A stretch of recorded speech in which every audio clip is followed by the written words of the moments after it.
This is our IMF 30 kilo roasting facility.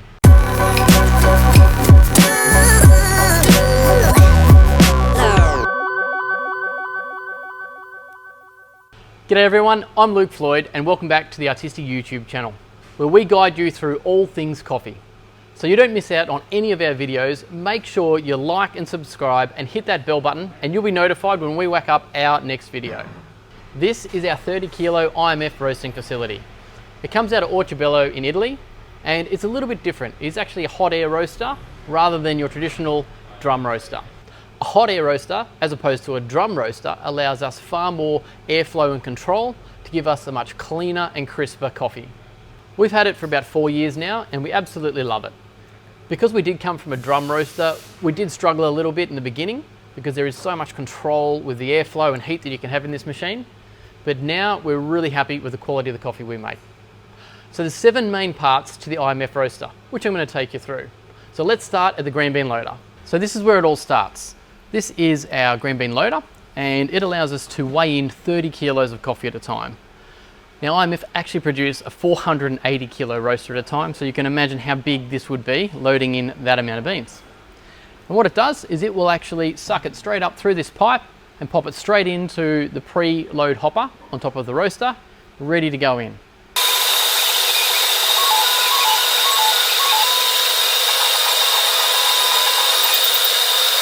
So this is the preload hopper here, and it will hold that 30 kilos of green bean coffee. You can see this little window showing you've got the beans in there ready to go. And this is the actual roasting drum. So when you're ready, it'll open up a flap and drop those beans into the 30 kilo roaster. And that is where the hot air is coming in from the back, roasting those beans.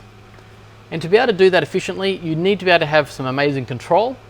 So we've got a PLC. So what's a PLC, you ask? It's a programmable logic controller. And basically it is a digital interface that allows you to turn on or off a switch, a motor, a fan, a gas element, all other types of things, essentially that come back to easy control. So at the moment we're not roasting coffee and the roaster is not on. So if we have a look up the top here, this is our actual afterburner and that can run up to 650 degrees. This is our fan and our cyclone. This is where the coffee is going to have all the parchment and the husk caught afterwards. Then we've got a fan which is blowing in the heat to the actual roasting drum. So that's basically our hot line. There is a vortex in this system which basically allows us to put hot air or cold air coming through this top part into the roaster at a very precise amount of temperature. Up the top here you can see this fan. This is actually from the loader. We turn it on and it'll drop our green bean in. So essentially that's the flow of the coffee beans from the top chute into the roaster. As it's cooled, it will drop into our cooling tray. It'll come into a Destoner, up to a preload hopper. This is actually our chute which allows us to put 120 kilos of beans in our preload hopper for our blender. So we can have 4 times 30 kilo lots of roasted coffee in here. This is our blender, which allows us to blend our 4 beans to make a particular blend, and it'll discharge ready for packing. So we talk about control of a roaster. Now in this roaster, we can control quite a few things with a recipe. That recipe allows us at any given temperature that the oven essentially, or the roaster, is set at, we can change the air temperature that we're going to be forcing in onto those beans. We can control the drum speed of how agitated those beans are going to be flying around in that hot air process. We can actually then also change that air speed. So they're the controls that we can pull on different levers to make a much better roast. And at different times of the roast, we want to make either more heat or less heat to affect the parts of the acids and sugars that we want to change to make a beautiful roasted coffee. And all of this data here actually feeds back into a laptop, and that gives us a graph which we can monitor our bean temps, our air flows, our rate of rise on the beans as well, allowing us to make decisions of what we would change for the inputs to the coffee. So when you look at this, there's actually a couple of things going on. You can see that there is a front overlay. This is a full ended roast. This is our heat input. This is our rate of rise on the actual bean temperature. This is our bean probe itself, showing what's happening over time. And then we've got three segments, our green, our orange and our brown. And that's the different sections of drying out your green bean, your Maillard roasting section, and then your development stages of roast. So in there, basically we're trying to either increase the heat, slow it down or speed it up. And we're following a profile. You might be able to see the light colored line behind here. That is a background that I'm trying to roast to. So you can see we can repeat over and over again very easily and be very consistent.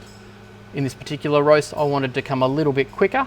So we ended up about 30 seconds faster on the total roast time, and first crack came early a little bit as well.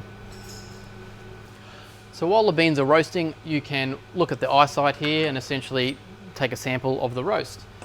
When you're happy to finish that roast, they will drop into the cooling tray, and these are an oversized cooling tray, allowing us to take the heat out of those beans a lot quicker by a fan. It's just going to suck the heat away, and effectively that's actually snap freezing, I guess a bean or something like that, stopping the roast exactly where we want it to for the flavour profile we're after. From the cooling tray, it's going to go to the destoner. So the bean's going to come out of here from the cooling tray and drop into this chute. And there is a fan which is sucking the beans up.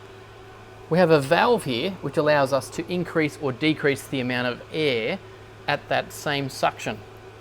And there's a window, and basically we can see the beans floating up. And we adjust this lever to make sure that we're only sucking up beans and leaving things like rocks, nails, metal, all other crazy stuff that you get in coffee in this little catch tray down the bottom.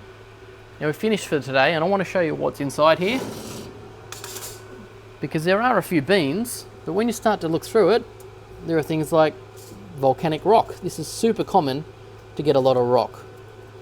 And again, you don't want any of this going through your grinder. Now quickly I can just pick out quite a few rocks. Now whenever you've been behind a coffee machine and you're grinding away some coffee and hear this bad crunching noise, or your grinder actually stops, it could be a piece of metal or one of these beautiful rocks going into your next espresso. So if your roaster's not using a destoner, maybe think about your grinder blades and hopefully they don't get damaged. So once the beans have been destoned, essentially, they're sucked up into this top silo. And you've got a choice of what you want to do with that. So around the side here, we could open this lever up and discard a single origin, or if we weren't happy with a roast, we could dump that. Or you have the choice to then send it up through this pipe up to our blender's hopper. So the other thing I want to show you about the roaster is the Afterburner. This runs at about 600 degrees, and it means that anything going out this exhaust is essentially burnt. So there's no smells, and it's very good for the environment. Now, this roaster particularly has a vortex, and what it's doing is taking that heat, pushing it into the actual roaster with combined airflow through what they call a vortex system. And that is just super clean, beautiful air to roast coffee with. And as I said, huge control. So a lot of places don't have afterburners. The one thing about an IMF plant is you can see we can walk around this whole thing in such a small footprint. It is amazing how much stuff they can fit into pretty much a 2 pallet size. So space is amazing. I can't, if you look at other roasters out there, they can take up 3-4 times the amount of space very easily. As we come around the back here, I'll show you one more thing. We've got out of our chaff collector at the back here, so all of the little silver skins and chaff is going to be coming out, and it's a continual chaff collector. So we just have a bag on there and it will continue to take all of that out, and people come and collect it for their gardens or whatever they want to do at home. And the last part of the roasting plant is the blender. So we've got our silo up top. As I said before, it can hold 4 30-kilo lots, and once we've put each individual roast up there, it will drop into our blender. And this is actually a front load blender, so it's kind of like your front load washing machine or dryer, and it's going to circulate those beans beautifully and make sure that it is blended nicely. If you look to blend in a cooling tray, it doesn't actually blend as well as this technology. sure, you can do it, but if you want evenness, this is definitely the way to go. And from there, simply, we just dump them out into some big tubs and pack it and ship it to our customers. Thanks very much everyone for watching. I hope you've learned a little bit about the IMF roaster. We're going to leave a link below to a blog that we've written about this, and there's a couple of cool videos that show how this tech works. Also, we will do more videos in this series about how this actually works, a drum roaster versus a hot air roaster, and also why we chose this for our coffee roasting company. So guys, thanks very much for watching. Hey, don't forget, shoot us a comment if you've got one, hit that like button and subscribe so you get our notifications when we pop out our next video. Thanks very much. Have a great day.